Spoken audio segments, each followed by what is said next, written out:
ድንችን ብትመገቡ እነዚህም ሁሉ ነገሮች ልታገኙ እንደምትችሉ ስንቶቻችሁ ታውቃላችሁ?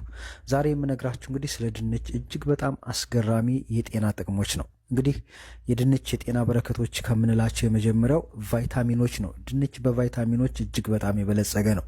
ድንች በቫይታሚን ሲ እንዲሁም ደግሞ የሰውነት በሽታ የመከላከል አቅምን የሚጨምርና ለቆዳ ጤንነት ወሳኝ የሆነ አንቲኦክሲደንት የበለጸገ ነው። በተጨማሪም እንደ ቫይታሚን ቢ6 ለምግብ መፈጨት፣ ለነርቭ ስነ ስርዓትና ለቀይ የደም ሴሎች መፈጠር ወይንም ደግሞ ምርት አስፈላጊ የሆነ ናያሲንና ፎሌት ያሉ የቫይታሚን ቢ ቫይታሚን አይነቶችን በውስጡ ይዟል።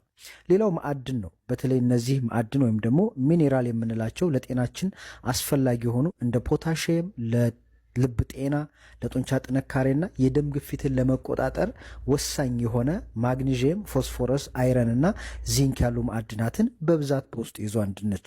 ሌላው የምግብ ፋይበር ነው። በተለይም ደግሞ ከነልጣጩ ሲበላ ድንች ለምግብ መፈጨት ስነ ስርዓት ጤንነት፣ የሆድ ድርቀትን ለመከላከል እንዲሁም ደግሞ የደም ስኳር እና የኮሌስትሮል መጠንን ለመቆጣጠር የሚረዳ ጠቃሚ ፋይበርን በውስጡ ይዟል። ሌላው ፕሮቲን ነው። እንግዲህ ጥቂት ብዙም ባይሆንም ጥቂትም ቢሆን ጠቃሚ የሆነ የፕሮቲን መጠንንም በውስጡ ይዟል። ሌላው አንቲኦክሲደንት ምንጭ ነው። በተለይ የአንቲኦክሲደንት ነው ምንጭ ስንል ድንች አንቲኦክሲደንት የተባሉ ንጥረ ነገሮችን ይዟል። እነዚህ ንጥረ ነገሮች በሰውነት ውስጥ የሚገኝና ሴሎችን የሚጎዳ ፍሪ ራዲካል በመዋጋት እንደ ልብ በሽታና ካንሰር ያሉ ስር የሰደዱ በሽታዎችን ለመከላከል በእጅጉ ይረዳል። በተለይ ደግሞ ቀይና ወይነ ጠጅ ቀለም ያላቸው የድንች አይነቶችን ከፍተኛ የአንቲኦክሲደንት መጠን ስላላቸው ብትመገቧቸው እጅግ በጣም ጥሩ ናቸው። ሌላው የልብ ጤንነትን በእጅጉ ይደግፋል። በተለይ የደም ግፊትን ማስተካከል በውስጥ ባለው ከፍተኛ ፖታሽየም መጠን አማካኝነት በሰውነት ውስጥ ያለውን የሶዲየም ወይም ደግሞ የጨው መጠንን በማመጣጠን የደም ግፊትን ለመቀነስ በእጅጉ ይረዳል።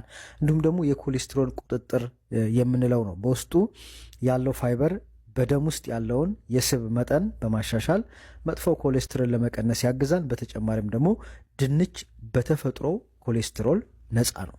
ድንች ከኮሌስትሮል ነፃ ነው።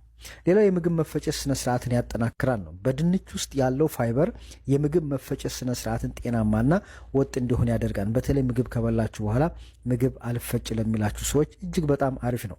በተጨማሪም በአንጀታችን ውስጥ ላሉ ጠቃሚ ባክቴሪያዎች ምግብ በመሆን የአንጀት ጤንነትን የሚያሻሽል ሁኔታ አለው ማለት ነው። ሌላው ክብደትን ለመቆጣጠር በእጅጉ ይረዳል።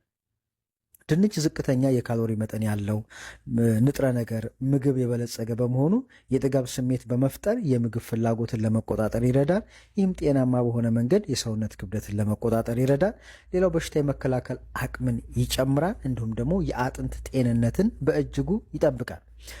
በተለይ ደግሞ በድንች ውስጥ የሚገኙት እንደ ብረት፣ ፎስፎረስ፣ ካልሽየም፣ ማግኒዥየም እና ዚንክ ያሉ ማዕድናት ጠንካራ የአጥንት መዋቅር ለመገንባትና ለመጠበቅ እጅግ በጣም አስተዋጽኦ ያደርጋሉ። ሌላው የአእምሮ ጤንነትን ያሳድጋል። ድንች የአእምሮ